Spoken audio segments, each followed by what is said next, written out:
Diane, as you know, is away this morning, but before she left, she had a chance to explore a fascinating issue, the secret to a longer, healthier life.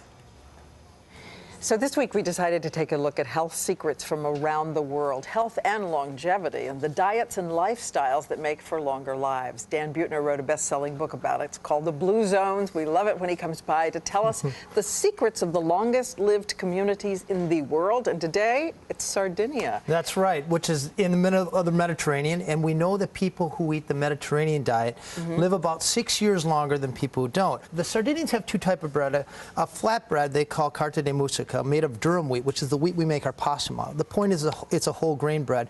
And then their leavened bread is actually risen with a type of bacteria that replaces bad bacteria in your gut and actually generates some vitamins. So they're getting fiber in their bread, and they're also getting a kind of healthy intestinal bacteria. Exactly right. This is the closest thing to a longevity elixir you'll ever find. This is Sardinian Cannonau.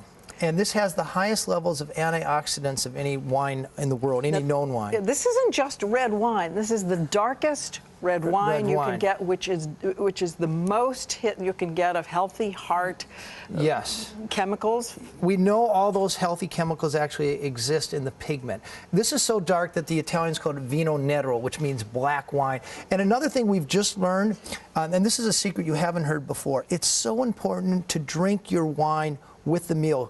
Your body, if you're eating a Mediterranean diet and drinking wine, you literally create polyphenols, those antioxidants that scrub your arteries. So that's an important point to realize. So do it with the food. This you can buy? Yes, you can buy that anywhere in America, especially wine shop especially. We know about the Mediterranean vegetables and the fruits, but you're saying it's not just that, it's which vegetables, which fruits? Yeah, it doesn't really matter what vegetables and fruits. The point is to sideshow meat. Meat is a once-a-week celebration, not something you heap on your plate several times a day.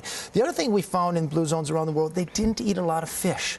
The longest-lived diets don't include a lot of fish. If you're going to include protein in your diet, I suggest this cheese that the Sardinians So eat. you say the Sardinians tend to have a wedge of cheese, a piece of that high-fiber bread for breakfast, and then meat just once a week on Sunday. Once a week, yes. That's it. Important thing to realize about this cheese that makes it special, I think, it comes from a grass-fed sheep. And when you get products from grass-fed animals, they're high in omega-3 fatty acids, not the omega-6 fatty acids you get from grain-fed animals. So here you have high omega-3 fatty acids, and it's really sharp. So you only need a little bit to get that satiated feeling. You don't need an inch of it like you need with milder cheeses. To fill you up. Finally, nuts. You have, as long as I've known you, you've been saying to me that the one common denominator of these pockets of people living really long and healthy lives, nuts. This is amazing. We know that people who eat 2 ounces of nuts, about a handful, 4 times a week, live 2 to 3 years longer than people who don't eat nuts. It's an easy formula. 2, 4, 2. 2 ounces, 4 times a week, 2 years of life expectancy. Okay, here it is. The dark wine, the whole wheat bread, the fruits and vegetables, the nuts, and meat once a week. Yeah. And we'll live forever. Well, you'll live another 6 years. They have one thing that we can't get here. Cheese with maggots in it? This is the place where men live the longest in the world. There's about 20 times more centenarian 100-year-olds, and it happens to be among men. And a manifestation of this is a type of this sort of cheese, except it's maggot-ridden.